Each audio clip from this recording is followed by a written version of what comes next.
ఇక వృశ్చిక రాశి ఫలితాలు. విశాఖ 4 పాదాలు, అనురాధ 1, 2, 3, 4 పాదాలు, జ్యేష్ఠ 1, 2, 3, 4 పాదాలు, ఆదాయం 2, వ్యయం 14, రాజపూజ్యం 5, అవమానం 2.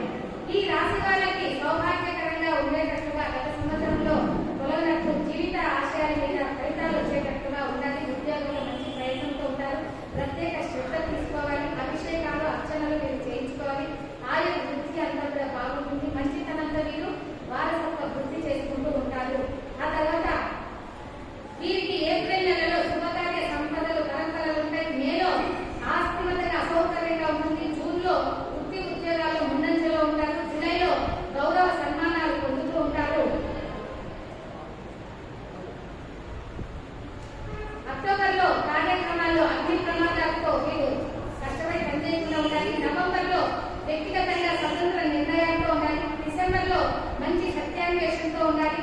జనవరిలో వీళ్ళు ఏ పనులు తలపెట్టినా కూడా చాలా సక్రమంగా పూర్తి చేయగలుగుతారు. ఫిబ్రవరిలో సంపద, భౌతిక ఆనందాలు అన్ని కూడా సౌకర్యాలు పెరుగుతుంటాయి. మార్చిలో ప్రత్యేకమైన ఆరోగ్య విషయంలో శ్రద్ధ అవసరము. ఎక్కువగా పొట్టకు సంబంధించిన వ్యాధులు వచ్చే అవకాశాలు ఉంటాయి కాబట్టి మీరు ఆందోళన చెందకుండా మంచిగా ఆరోగ్యాన్ని చూసుకోవాలి. ఆ తర్వాత ధను రాశి ఫలితాలు. మూల 1, 2, 3, 4 పాదములు, పూర్వాషాఢ 1, 2, 3 పాదాలు, ఉత్తరాషాఢ 1వ పాదం ఉంటాయి. ఇక్కడ ఆదాయం 5, వ్యయం 5, రాజపూజ్యం 1, అవమానం 5. వీరికి ఔషధ వ్యాపారాలు ప్రోత్సాహకరంగా ఉంటుంది.